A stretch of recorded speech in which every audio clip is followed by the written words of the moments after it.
Well, how's it going, everyone?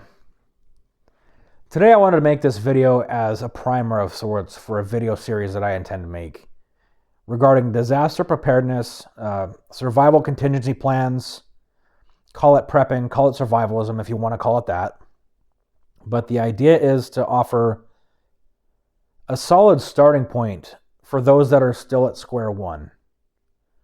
You know, maybe you see something on the horizon in the future where it's like, that really doesn't give me the warm and fuzzies. I want to have something put aside for myself, my family, my dog, my cat, my pet lizard, whatever the case may be. The other thing is, this is geared towards people that maybe don't have the biggest budget.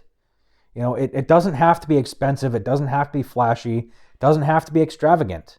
It doesn't take a whole lot to start getting ahead in, the preparedness field, right?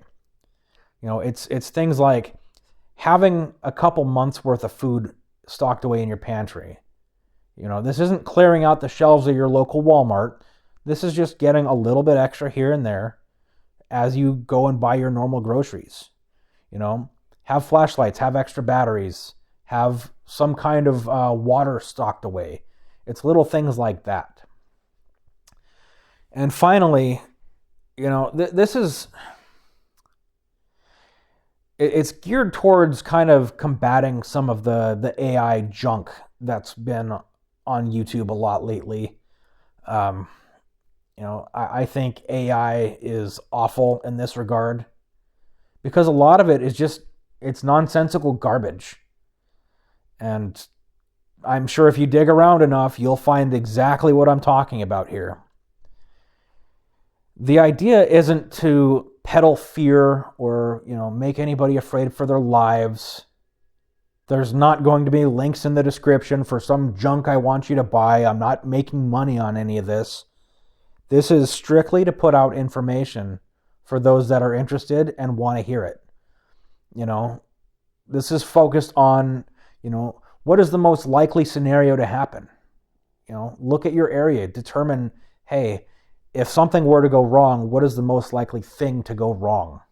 And you build off of that. Everybody's case is going to be slightly different. Somewhere out where I'm at, I'm out in rural Oregon. My biggest worry is probably a forest fire. Somebody in Arizona, maybe their water supply got shut off.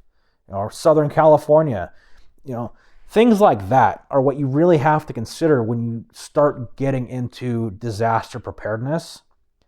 And I intend to make it as easy and not scary as possible for the average person. And that's really what it comes down to. So that being said, I'll catch you on the next one. Have a good one.